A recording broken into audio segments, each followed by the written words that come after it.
Florida is on the threshold of greatness, or it's on the cliff of despair. The difference is an election. Elections have consequences. If you don't believe me, go to a town hall meeting. That's what all of this is all about. Having a vision for our great state and the people who are willing to be involved, not just in the August of the election year, but the August of the off year, because you care about the direction of your community. You care about the direction of your state. You care about where we as a nation are going. And as a nation, we need to have this great national dialogue. We don't need a great national shouting match. A great national dialogue is a healthy thing. And we need people in place at every level, at the school board, to make the right decisions for our kids. On the county commission, where every decision they make is choosing between neighbors. In the legislature, on Florida's cabinet, in the Congress, in the Senate, in the White House. Every one of those levels is important. Frankly, some of them more important than others, but not necessarily in the order that you might think. So what brings a group out on a hot August night at the end of the first week of school when you could be doing 100 other things? When you could be supporting the band that needs new uniforms, the Boy Scouts need a new lodge at the Camp Flaming Arrow, the Girl Scouts cookie drive is coming around the corner. I mean, people who support local political parties also support everything else. I mean, you talk about de Tocqueville's America. It's the people who write letters to the editor, go to school board meetings, chair the PTA, lead the peanut sale for the Kiwanis Club. That's what makes all of this stick together. It's not belief in the institution of Congress, which is at 12% or something, maybe down to single digits. It's not belief in the institution of the legislature, which probably has twice as good approval ratings as the Congress and deserve to be 3 times as bad, but everybody confuses where they actually serve. The community activism is the glue that holds our communities together.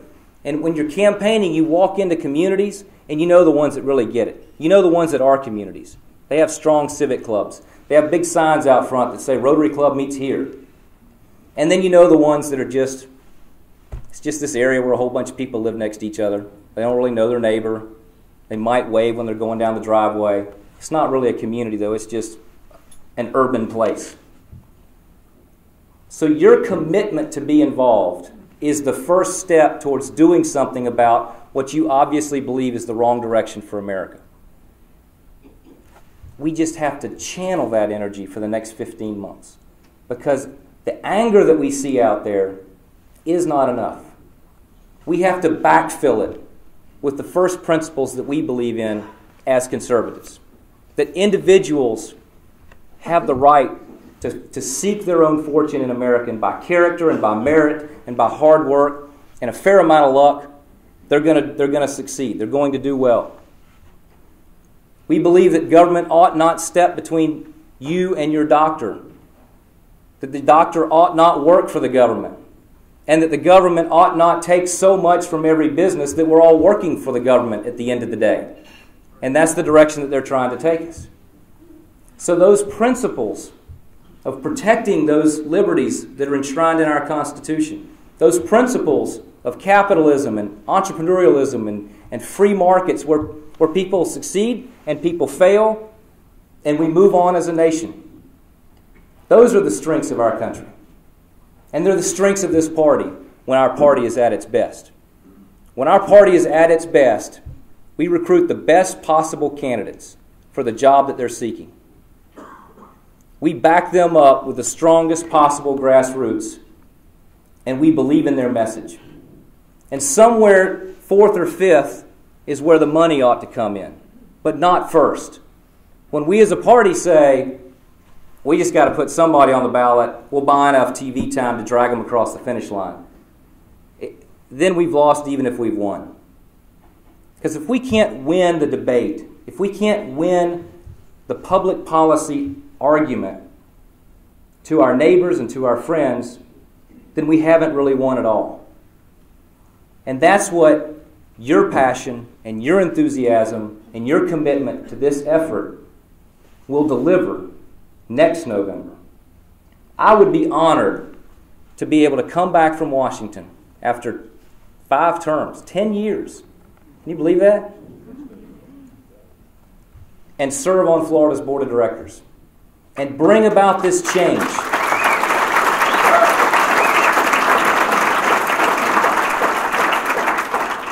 And bring this vision. It is not an abandonment of those 3 pillars that make up our economy.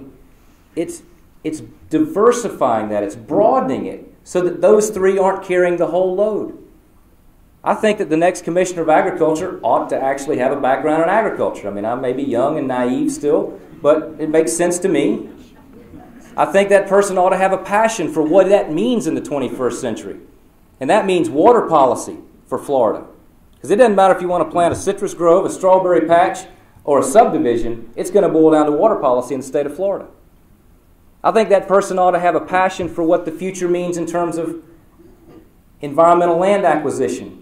And instead of the state buying every single piece of land they can get their hands on, finding ways to do conservation easements and development rights so that the land stays on the tax rolls and doesn't undermine state and local governments, and the state doesn't take on the burden of managing that forever.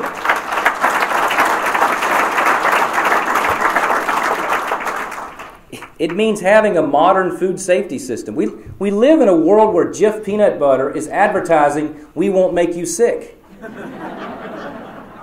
But I also rode past a bank today that had a marquee that said, "Your money's safe here." That's embarrassing. Of course, I hope it's safe here, but the fact they have to state it makes you wonder. But having a modern, relevant food safety system, having an approach to resource management, and most importantly, bringing that vision to Florida's cabinet, to Florida's Board of Directors that's so important as we chart our future. None of these things are possible without strong grassroots. None of these things are possible without people going back into their Kiwanis clubs and back into their Rotary clubs and back into their Sunday school classes and back into their homeowners associations and back into the PTA meetings and saying, "Hey, I met this person running for Commissioner of Agriculture. He's a great guy. You ought to check out his website. Hey, I met this great gal running for the school board. You need to check out her website." You are the vanguard of this effort. You are the foot soldiers in bringing back democracy and the people's voice and the people's passion so that we can change the direction not just of Florida, but of this country, and take it back from those who don't trust us with our own futures. We can do that together. We absolutely can do that together. And I'm just proud to be a part of this effort. I'm proud to have earned your support over the years. A lot of you have knocked on a lot of doors for me. A lot of you have been chased by a couple of mean dogs for me. A lot of you have spent an awful lot of time in the sun waving a sign for me. And for a lot of other candidates. And on behalf of all of those candidates, I just want to say thank you. But our system requires that we stay engaged, that we stay involved. Because if we step back, somebody else may fill that void, or if the void goes unfilled, that's even worse. That's even worse for our future. Because our whole system is built on men and women, young and old, being willing to engage in the marketplace of ideas about the future of our community, of the great state of Florida, and of the United States of America. Thank you all very much, and God bless each and every one of you.